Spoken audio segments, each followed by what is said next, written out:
pastikan kamu sudah mengklik tombol like, subscribe, lonceng. Ya Nabi salam alaika, ya Rasul salam. Assalamualaikum warahmatullahi wabarakatuh.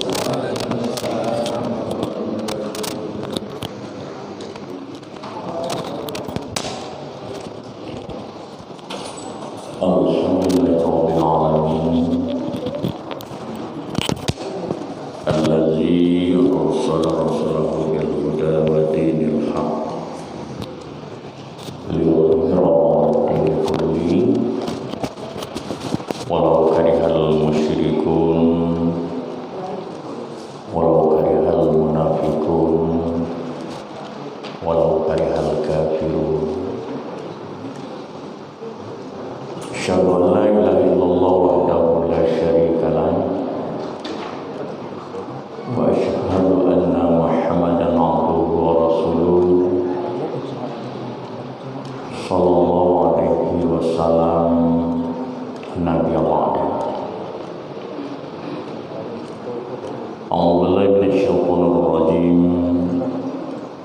Bismillahirrahmanirrahim. Laisu sawa'an min ahlil kitab ummatun qa'imah yatsluna ayatillah ana al-laili wa hum yasjudun yu'minuna billahi wal yawmil akhir wa ya'muruna bil ma'ruf wa yanhauna 'anil munkar wa yusari'una bil khairat wa ulaika minas shalihin.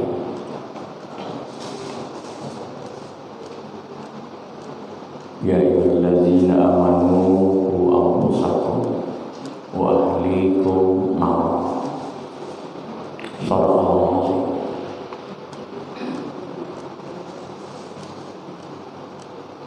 Yang sama-sama kita hormati pengurus Masjid Al-Hijrah, Bapak dan Ibu-ibu, kaum muslimin, kaum muslimat jamaah subuh, para undangan Allah, tamu-tamu Allah yang berbahagia yang dimuliakannya. Kembali kita bersyukur kepada Allah Subhanahu wa taala. Alhamdulillahirabbil alamin. Pada subuh yang berbahagia ini kita kembali bersyukur kepada Allah. Baru saja kita selesai melaksanakan salat subuh secara berjamaah. Mudah-mudahan subuh kita pada hari ini akan manfaat berkah dan rahmat dari Allah. Dan setelah kita keluar dari masjid ini, mudah-mudahan kita menjadi orang-orang yang bertakwa kepada Allah Subhanahu wa taala. Kemudian salawat dan salam kepada Nabi kita Muhammad sallallahu alaihi wasallam. Allahumma shalli ala sayyidina Muhammad wa ala sayyidina Muhammad. Bapak-bapak dan ibu-ibu sekalian yang dirahmati Allah, di dalam ayat surat Ali Imran ayat 113 dan 114, dan ayat ini sering kita baca ketika imam juga Pak Isrosen juga sering membacanya. Di dalam ayat ini ada 8 syarat untuk menjadikan manusia terbaik atau manusia yang soleh-solehah. Di antaranya kita tidak akan membicarakan ke-8 kebaikan itu atau syarat itu. Mungkin ada kita beberapa hal saja. Yang pertama di situ ada dikatakan ummatun qaimah. Apa itu ummatun qaimah? Ummatun qaimah artinya orang yang punya prinsip, orang yang punya pendirian, orang yang istiqamah di dalam menjalankan kebaikan, di dalam menjalankan agama. Kita tahu Bapak-bapak, saudara-saudara, bahwasanya rumah tangga itu merupakan suatu unit yang terkecil yang berada di tengah-tengah masyarakat, yang terdiri dari ayah, ibu, dan anak-anak. Itulah yang dikecilkan, itulah yang dikatakan dengan sebuah rumah tangga, dan ini kan yang dikatakan dengan sebuah keluarga. Lalu di dalam sebuah rumah tangga atau di sebuah rumah tangga atau keluarga tadi dipimpin oleh seorang ayah, dipimpin oleh seorang ayah atau bapak, dan anak-anak dan ibu merupakan suatu anggota keluarga. Lalu jadi pertanyaan bagi kita, sejauh mana kita sebagai seorang bapak atau seorang ayah menanamkan nilai-nilai agama dalam sebuah rumah tangga. Kadang-kadang bapak-bapak dan ibu sekalian,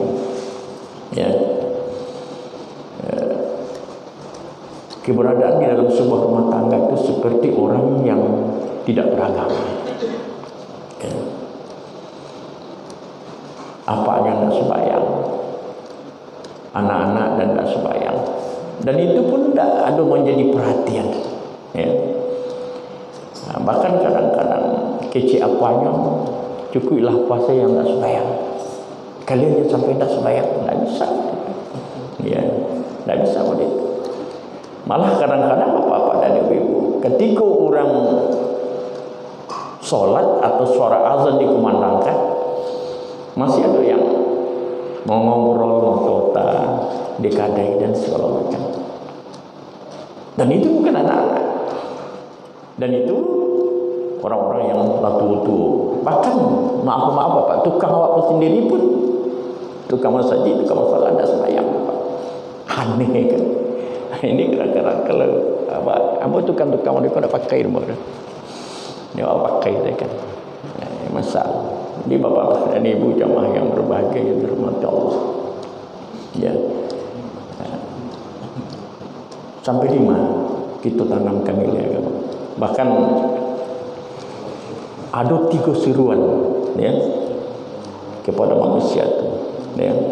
Pertama seruan itu adalah seruan azan, seruan salat, panggilan untuk manusia itu, panggilan salat, panggilan salat. Kedua itu panggilan haji, yang ketiga itu panggilan kematian. Nah, tiga panggilan untuk manusia. Bapak-bapak yang berbahagia, kalau kita tidak tanamkan nilai-nilai agama di dalam rumah tangga, di sekolah bapak-bapak terjadinya kekacauan di tengah-tengah masyarakat. Jadi keluarga akan menjadi sebuah RT, RT akan menjadi sebuah RW, RW akan menjadi sebuah kelurahan. Kalau di dalam sebuah RT, kalau di dalam sebuah RW atau dalam suatu kelurahan sudah ditanamkan nilai-nilai agama, orangnya orang-orang yang baik, maka suatu negeri itu akan baik. Tidak akan terjadi kericuhan, tidak akan terjadi tawuran, tidak akan terjadi pencurian. Kok kepatang salah? Kepatang pagi artinya di muka rumah itu Pak, sebelah sini itu Pak, dekat kandang tu mencilok HP orang Pak. Ustaz, Pak Haji, gua pemu hilang aja. Ini tangguk dia orang Pak, tangguknya tinggal. Antar siap aja punya gua. Tandu apa tu Pak? Tandu tidak sembahyang Pak. Tandu kepala keluarganya tidak beres ngurus keluarga. Itu jadinya Pak, jadi maliang semua. Jadi bapak-bapak dan ibu tu dek malah gua kadang-kadang mengaji suka Pak. Ambo kadang-kadang kasar mengaji tu Pak. Jadi bapak-bapak dan ibu jamaah yang berbahagia yang dirahmati Allah, ini perlu kita tanamkan nilai agama. Ada bapak-bapak dan ibu-ibu jamaah yang berbahagia yang dirahmati Allah. seorang bangsa Perancis yang bernama Profesor Granves. Kamu pernah beberapa tahun yang lalu baru-baru jadi pegawai baru Pak, ada buku saku, ketek bukunya tu, ya, ketek buku tu. Mau balik buku tu Pak. Rupanya ada sebuah cerita tu. Diceritakan namanya Profesor Granves, seorang bangsa Perancis. Ya. Dan istrinya juga profesor. Istrinya profesor. Ya. Kemudian dia dikurni seorang anak. Tapi maaf Pak ya, anak itu aneh, idiot. Ya, anak itu idiot. Ya. Setelah berupayanya untuk menyembuhkan anakku, berupaya untuk membawa anakku ke mahkamah. Jawaban daripada dokter-dokter ahli-ahli saraf itu Pak, ini merupakan sudah ketentuan dari Tuhan. Dan ketentuan dari Tuhan. Tapi dia tidak puas. Oke, usahanya masih ada. Sampai ke Jerman, sampai ke Amerika, upayakan untuk anak sehat. Jawaban dari dokter Perancis, jauh dari Jerman dan Amerika itu sama jawabannya Pak. Ini merupakan takdir, sudah ditentukan oleh Allah. Akhirnya Pak, ini tidak terima. Tidak terima dia ketentuan Allah, tidak terima dia takdir dari Allah. Ya. Ketika anaknya itu sedang lalu tengah malam, ya, sedang menyusu juga mandehnya, ibunya, dia profesor tadi. Lalu ngambil pistol, tembaklah kepala anak tadi, kear. Mati anaknya tadi yang idiot tadi. Tak pakai mandehnya, ibunya, lalu ditembak oleh ibunya, mati. Tidak sampai waktu hitungan menit mati 2 orang semalam itu. Panik profesor tadi. Kita seorang profesor, Ambo seorang profesor, orang yang terkenal bukan saja di Perancis, dunia pun mengenal Ambo. Kalau bisa kini dosennya dosen terbang Pak, tak ada orang yang tak kenal dengan Granves. Bapikirnya Pak Bu ya, paniknya segala macam.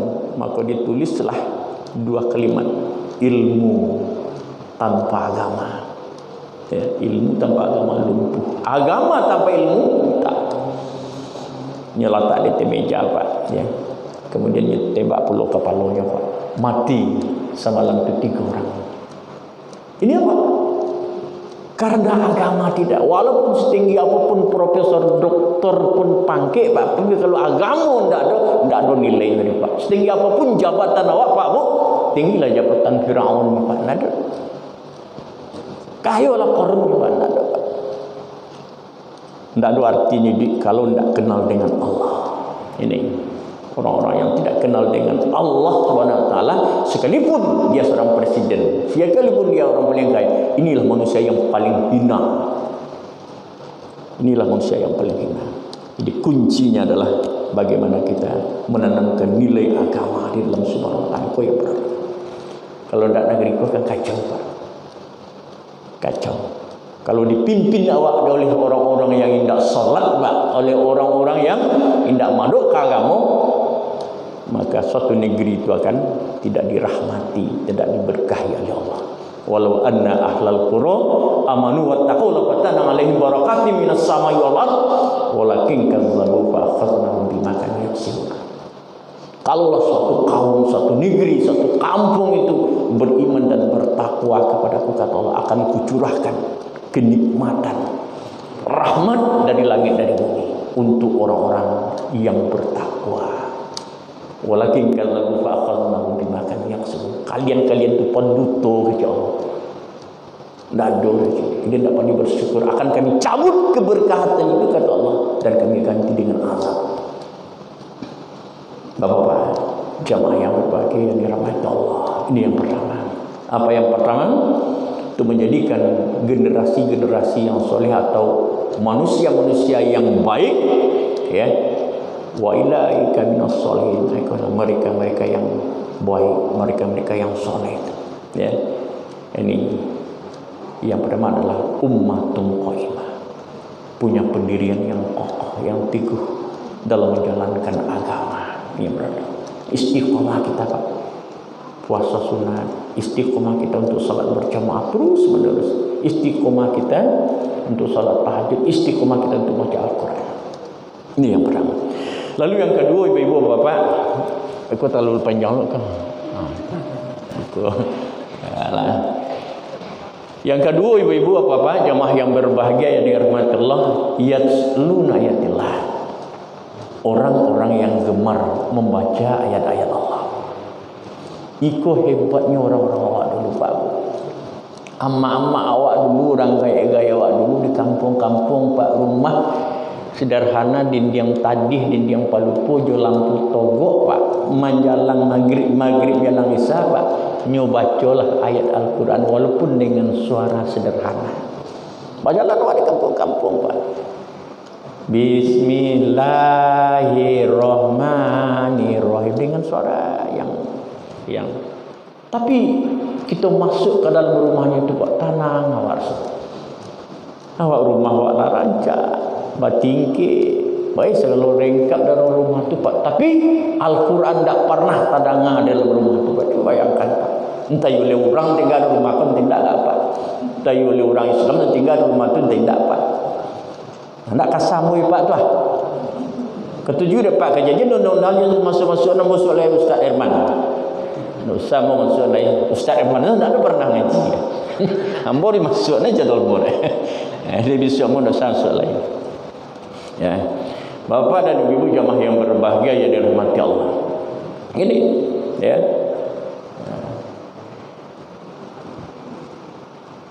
Ambo pernah mendengar Pak,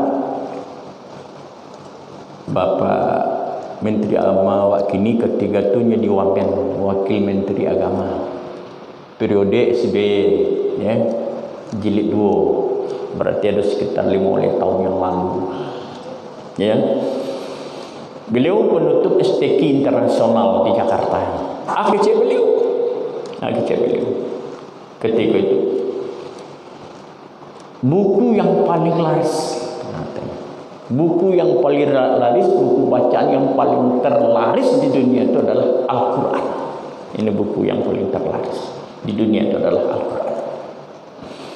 Lebih daripada 1 juta eksemplar satu hari Al-Quran kota jual. Coba bayangkan Pak. Itu yang membeli pada umumnya adalah orang-orang Eropa. Itu kata beliau 50 tahun yang lalu Pak. Ya. Yang membeli itu adalah pada umumnya orang non-Muslim. Hebat Pak. Itu kece Pak Nazarudin itu pernah mau menangani itu Pak. Itu kalau awak di pegawai kantor Pak, mungkin wali kota, kantor gubernur, itu masing-masing pegawai termasuk kepala dinas, termasuk kakanwil dan segala macamnya Pak, seluruh pegawai-pegawai itu di temejanya itu ada Al-Quran. Awak di kantor lihat Al-Quran Bapak tak, nang jadi pegawai, lampu jadi pegawai dulu ada di Al-Quran di kantor Bapak, tapi jarang mau baca juga waktu itu ya. Itu orang tu baca Al-Quran dengan terjemahan, baca Al-Quran, belajar, mencari kesalahan Al-Quran sebenarnya Pak. Cari yang dapat dia itu adalah kebenaran itu. Cari tidak ada pernah kesalahan. Tidak salah deh bapak-bapak dan ibu ya. Beberapa tahun ini di Eropa, di Perancis, di Inggris, di Jerman berbondong-bondong orang itu menjadi mu'alaf. Bahkan di Inggris saja Bapak ada wali kota dari Inggris itu adalah orang yang beragama Islam. Hebat kan? Lantaran apa? Lantaran Al-Quran. Berhebatnya Al-Quran. Allahu Akbar. Ada waktu Pak dan salamualaikum Pak sebagai mahar ya, sebagai mahar untuk kawin lewat dulu Pak ya, sebuah Al-Quran. Kecewa kan termasuk di sini tu telakong ya Pak. Bagi je kalian Pak, nenek ibu hematnya. Ku telakong nenek waktu kawin dulu lah mah. Bah tidak sembahyang geur. Aku Al-Quran dulu Pak waktu kenang-kenangan semua juangku kalian, jatuh kalian dulu sama nenek. berarti Al-Quran itu tidak pernah dibuka. Amal itulah Bapak Bu. Nikmat Allah itu akan datang ke Bapak. Rahmat Allah itu akan datang ke Bapak. Kenapa Pak? Karena kita tidak pernah baca Al-Quran. Bapak dan Ibu jemaah yang berbahagia yang dirahmati Allah. Kata Rasulullah dalam sebuah hadis, khairukum man ta'allama al-Quran wa 'allama. Manusia yang paling terbaik kata Rasulullah adalah orang yang belajar Al-Quran kemudian mengajarkan kepada orang lain. Ini orang yang belajar Al-Quran itu adalah manusia yang terbaik dan mengajarkan kepada orang lain. Dan di dalam hadis qudsi juga disampaikan, orang-orang yang memuliakan ahlulku, kata Allah, aku akan muliakan orang itu dan aku akan masukkan orang itu ke dalam surga. Orang yang menghina ahlulku, aku akan hinakan orang itu dan aku akan masukkan dia ke dalam neraka. Lalu ditanya oleh Abu Hurairah, ya Rasulullah, siapa yang dikatakan dengan ahlullah itu? Kata Rasulullah, ahlullah itu adalah orang-orang yang membaca Al-Quran. Dia orang-orang yang membaca Al-Quran. Orang yang membaca Al-Quran itu, kata Rasulullah, lebih mulia daripada semua manusia kecuali Nabi dan Rasulullah. Jadi kalau kita yang menghafal Al-Quran, yang membaca Al-Quran itu Pak, derajat kita di bawah Nabi dan Rasul Pak. Coba bayangkan. Subhanallah. Ya. Bapak dan Ibu jemaah yang berbahagia yang dirahmati Allah, Iqra'ul Quran fa innahu ya'ti yaumil qiyamah syafi'an li ashabi. Bacalah lima Al-Quran. Nanti Al-Quran itu akan datang kepadamu di yaumil mahsyar sebagai syafaat penolong terhadap orang-orang yang membaca. Terakhir Bapak dan Ibu jemaah yang berbahagia yang dirahmati Allah, Amba pernah membaca sebuah tulisan, ya. Dalam tulisan itu ada di rumah sakit swasta, salah satu rumah sakit swasta di Jakarta, ya. Dia ada penelitian dalam setahun itu ada 1.000 orang di rumah sakit itu yang meninggal. Jadi dalam satu tahun itu ada 1.000 orang yang meninggal, ya.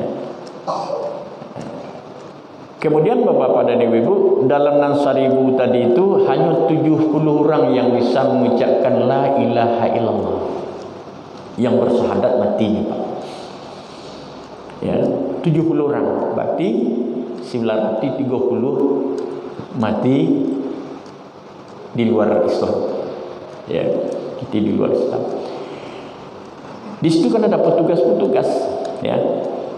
Saat orang akan mati itu Pak, ada ustaz-ustaz, ya, ada ustaz pendampingnya, ya, pemandunya akan mati itu gitu kan. Jadi penasaran Pak, kok orang kok bisa mengucapkan kalimat syahadat, ya, kok nan lain-lain kok indah akhir ke rahasianya.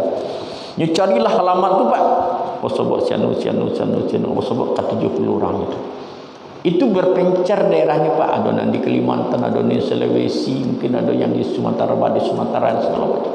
Dia cari itu Pak sampai Wasobok, ya. Ya. Bapak-bapak dan Ibu, ke 70 orang tadi Pak, setelah ditanya jawabannya hampir sama. Jawabannya Pak, ketika istri yang masih hidup, ketika suami yang masih hidup, ketika anak masih hidup, ketika orang tua masih hidup, ini adalah orang-orang yang gemar membaca Al-Quran. Allahu Akbar. Ya, ketika ini hidup Pak, ini termasuk dia adalah orang-orang yang gemar membaca Al-Quran. Orang-orang yang gemar membaca Al-Quran, setiap harinya membaca Al-Quran, setiap malamnya membaca Al-Quran, dia akan memudahkan sakaratnya oleh Allah Subhanahu wa taala. Subhanallah, hebat Pak Al-Quran. Dan kita tinggalkan akan baca Al-Quran. Bapak dan Ibu jemaah yang berbahagia yang dirahmati Allah. Ya, ada ayat-ayat yang khusus mungkin kita baca Pak, ya. Mungkin kalau sering membaca surat Yasin, ya, Orang yang membaca surat Yasin, Allah akan ampuni dosanya besoknya. Orang yang membaca surat Ar-Rahman, Allah akan memberikan kasih sayang kepadanya. Orang yang membaca surat Al-Waqiah, Allah akan bukakan pintu-pintu berkah, pintu rahmat. Dan orang-orang yang membaca surat Al-Mulk, nanti dia akan terbebas dari azab kubur, insyaallah. Bapak-bapak dan ibu jamaah yang berbahagia, baca surat An-Naml itu Pak, insyaallah kita akan mendapat berkah dan rahmat. Bapak-bapak dan ibu jamaah yang berbahagia yang dirahmati Allah, mungkin itu yang bisa kita sampaikan, tidak bisa kita sampaikan ke delapannya Pak. Mungkin jam 7 kita selesai itu kan, serangkulah jam. Bapak dan ibu-ibu jamaah yang berbahagia, mungkin itu yang bisa kita sampaikan. Mohon maaf atas segala keliruan dan kesalahan. Billahi taufiq wal hidayah. Ya Nabi salam alaika ya